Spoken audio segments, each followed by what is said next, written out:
Bang! Neeves Knives, I'm Jared, and today we're checking out two new Maxace knives. We will check this one out here in 1 second. This is the baby raccoon dog. And what's funny about that is I actually used to have a pet raccoon named Coon Dog. And yeah, raccoons are awesome, man. They when they're babies, they are very similar to a puppy in a way, but they attach themselves to you because like in the wild, they attach themselves to the mother, so the mother carries them around. So when you have them at a young age, that's what they do to you. They basically, you can't get within like 7 feet from them without them running up to you and just attaching to you, and then you have to walk around with them basically hanging from you. So it makes it very easy not to ever lose them or anything like that. But once they become teenagers, all of that goes out the window. They start getting super possessive over you, and yeah. But they are awesome animals, but they are a wild animal nonetheless. Anyway, so this guy, M390 steel in the, oh no, I think it's, yeah, M390 steel, and they say the MM31, I'm not sure what that stands for, but we have a titanium frame lock and a real traditional Japanese TANTO. This is what a real Japanese TANTO looks like. It's a straight back with a dual grind with no secondary edge. Or secondary tip, sorry, not secondary, secondary tip. So it's going to be similar to sharpening a drop point or any other straight back. Does this do really anything? Not really. I guess it kind of maybe thins it out a little bit up here. And you can kind of see that if you look at the transition of the edge bevel. Anytime the edge bevel is bigger, you know that it's thicker in that area. So like right here, you can tell it's thicker because look at the bevel. Excuse my hands, guys. I'm sorry. It's been a rough week. But yeah, you can see how the edge bevel travels all the way to here, and then right here it peaks up. Well, same thing goes when there's misgrinds on your knives and there's thicker areas. It'll do the same thing. And it's very difficult to, you can't get rid of it basically, you know. So a lot of people call me up or message me asking me like, you know, what can they do? And it's like, if it's, you know, if that's the way it's ground, that's the way it's ground. There's nothing you can do about it. But this has internal stop pins, as you see right here. That is a stop pin, and it travels in a track that goes around the pivot, and it acts as the open and closing stop pin. We have front flipping action. That the detent is on the lighter side, but it needs to be because of the type of action it is. The front flipper works great, like really, really well. You can slow roll it, you can thumb it, you can basically do all the little tricks you would do with a front flipper, so it's really, really good. And that lighter detent makes it a bit more fidgety than it might otherwise. And I do wish that they would do something better about their jimping. I hate their jimping when it comes to front flippers. This doesn't really need any jimping, to be honest. Like, so I don't even know why they put jimping, because it doesn't do anything because it's too smooth for one. But you know, the front flipper works so well, you really don't need it, but you should have it, right? You should have it because if your hands are wet or something like that, and they should make sure that the peak also has jimping. So from here to here, you want to make sure it's sharp jimping. The access to the lock bar is really, really well done. Very comfortable disengagement. Fall shut action, like complete guillotine. We have a titanium mill pocket clip that does land directly on these cutouts. I do not understand why they keep doing that. I do like the backspacer, and this actually has, you know, a little bit better jimping. Little spot right there for a tritium insert. You can see the steel lock bar insert so that there's steel on steel contact. So they put this little insert in there so that one, in many cases, they put a detent ball on it, so it makes it possible to switch that out. But even if the detent ball is not attached to it, what they do is they put the steel lock bar insert in there because titanium is softer than hardened steel.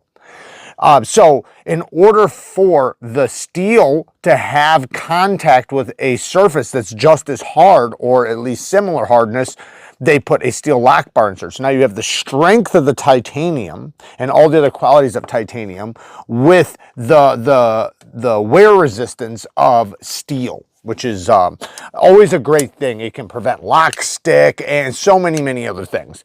Not that there's anything wrong with titanium on steel, because I have a ton of knives that are titanium on steel and they work great.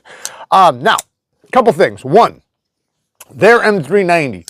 I would say Maxace is running their steels on the softer side. I do like Maxace a lot. I have a ton of their knives and I think they're doing a great job. A fantastic job. Phenomenal job.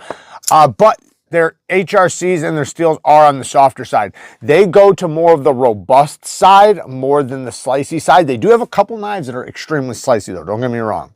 The Beetle S is like one of the sliciest knives out, and that's from Maxace. But this is definitely on the thicker side. So this is a robust grind. Luckily, you do have really good ergonomics, so you are going to have the leverage to pass it through materials, you know, but the heat treatment's definitely going to be on the softer side from Maxace, which will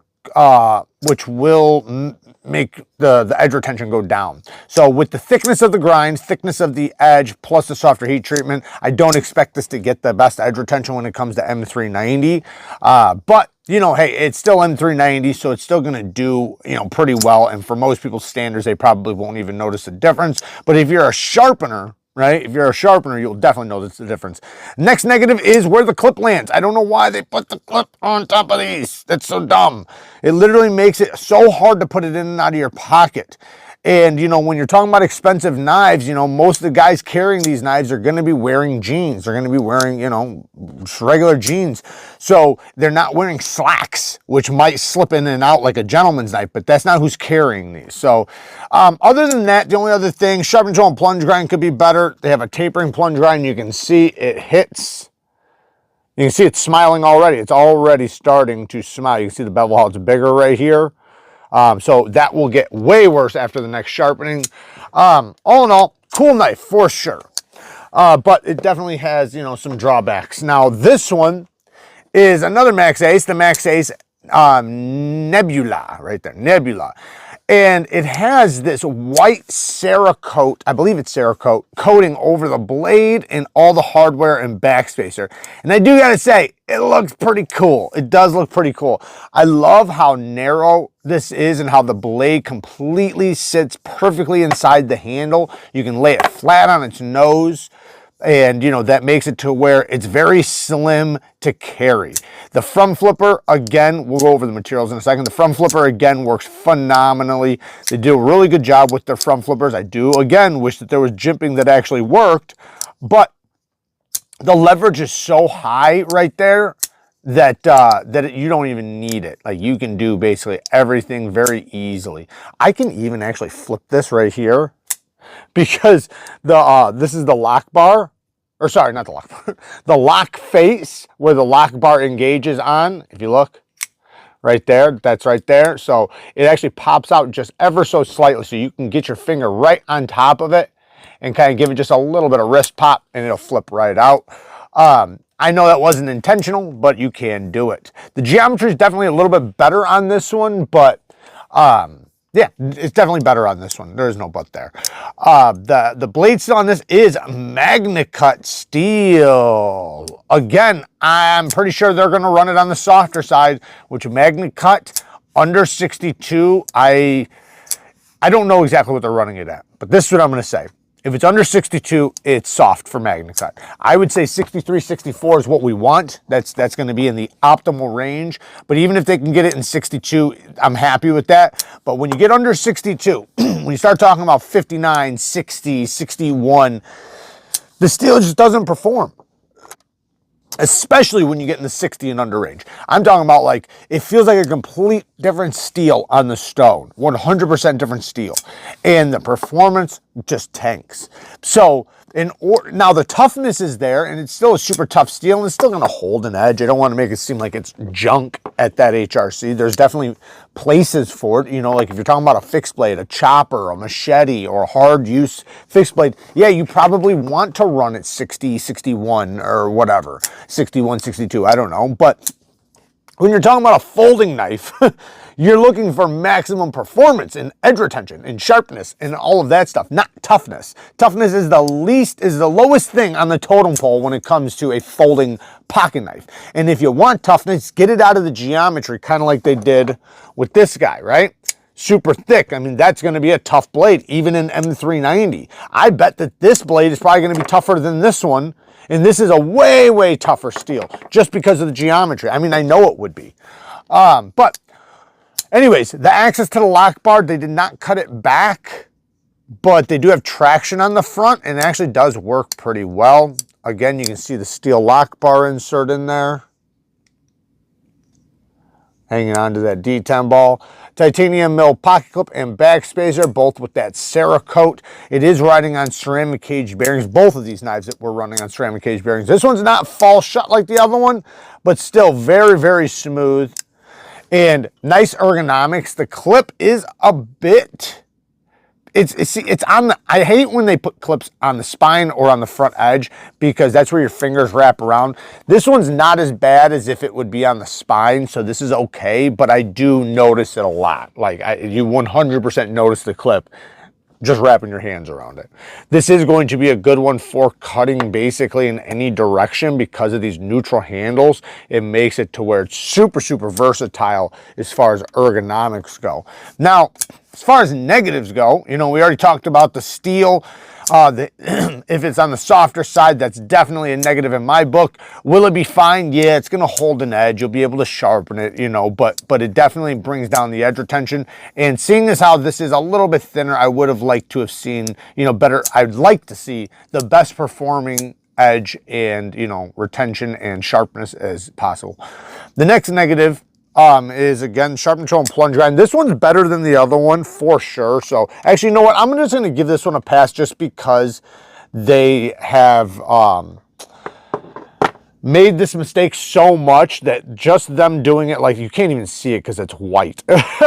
But the line ends right here, so they did give you life to sharpen off. So I'm going to say this is actually a pass. I'm going to pass it, even though I wish it had more. The sharpening, where am I at? What am I doing here?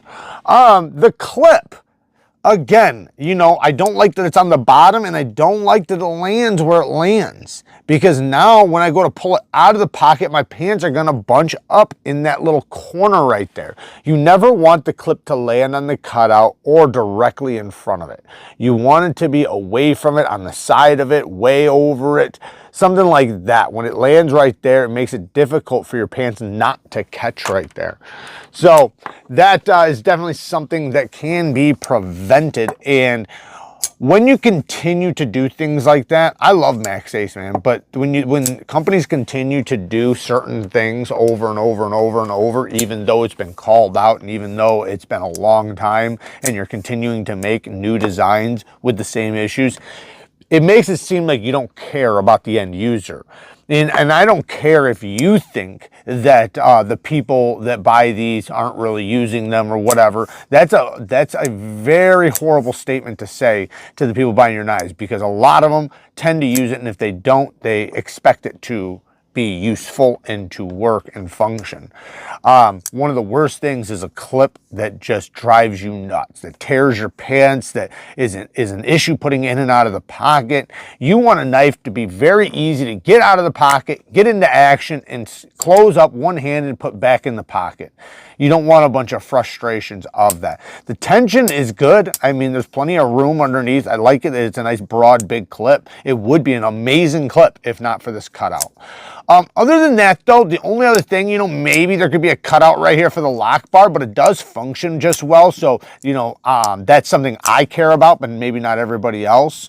All in all, it is cool. I do like it. And they are rock solid. They have very strong lockups. They definitely do their knives on the tougher side, which I can appreciate that they do, you know, but sometimes, especially for smaller knives like these, you know, where it's just like a basic EDC size, the knives don't need to be that thick, because you know, what are you doing with it where you need fixed blade thickness, right? You want it to be more slicier. Now, granted, some people are dumb with their knives, not dumb. Some people use their knives harder than other people. Some people like to, you know, do crazy things with their blades. So in that case, you know, maybe they want something a little thicker, and I'm glad they exist. But anyways, there you guys go. Work hard, stay tough. Until next time, peace.